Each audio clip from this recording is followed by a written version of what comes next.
When I returned from my last deployment, I saw a stranger grilling hot dogs on the porch of what used to be my old home, land that had belonged to my family for 3 generations. He smiled at me like I was just some curious neighbour. "Hey man, here to check out the open house," he laughed. I stood there in my military uniform, duffel bag slung over my shoulder, completely stunned. The place I was standing, my home, my past, my dream, now belonged to someone else. This was the land where my grandfather taught me to shoot, where my father built a cabin with his own hands, and where I had planned to raise a family. But while I was serving overseas, someone sold my land. Not just the cabin, the entire 50 acres without my permission.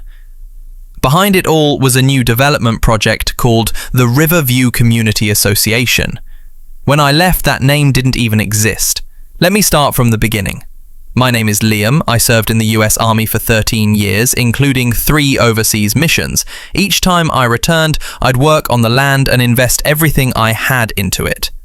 Before I left, I secured my property under the Service Members Civil Relief Act, SCRA, a federal law that legally protects military members' assets. That meant no sale or lease of the land could take place without my explicit consent. But the law meant nothing to the board behind this new development. While I was away, they forged documents, faked signatures, and created false authorizations to sell my land. When I came back, the forest I once knew had been replaced by paved roads, fences, and rows of identical houses. My cabin had been torn down and replaced with a dog park. Fighting back the rage in my chest, I walked into the main office of the Housing Society. It looked more like a retirement club than a business hub. At the front desk, a woman didn't even look up when she asked, "Yes, how can I help you?" "I believe you sold my land," I said, firmly. "Name: Liam Turner. This land belonged to my family." She clicked around on her computer for a few seconds, then replied, "The property was vacant when we filed the development plans. You must be mistaken."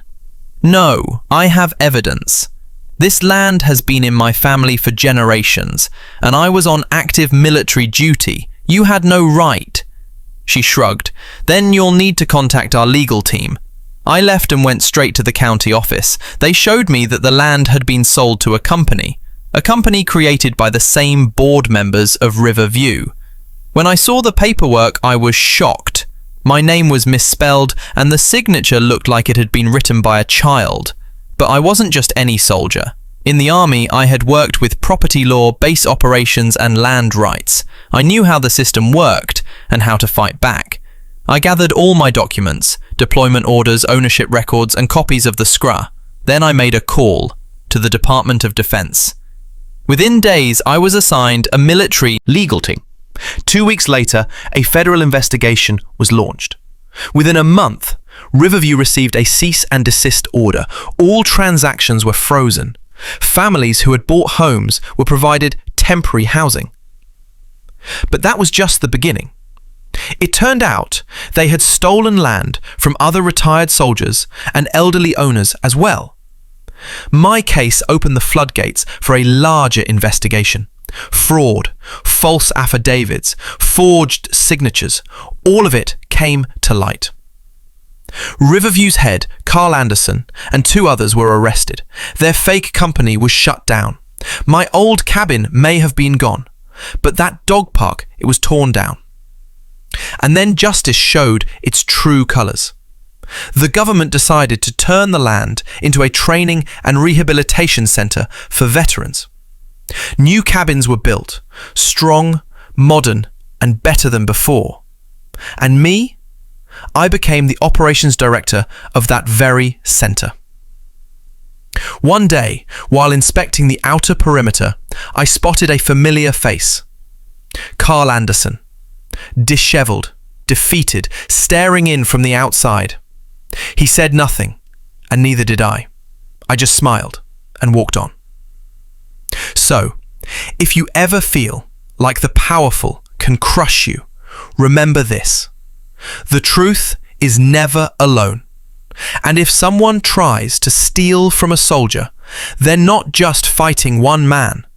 They're challenging an entire force. Know your rights, raise your voice, and never back down. If this story moved you, inspired you, or reminded you of the power of justice, please like, share, and subscribe to my channel. Stay with us for more true stories that matter.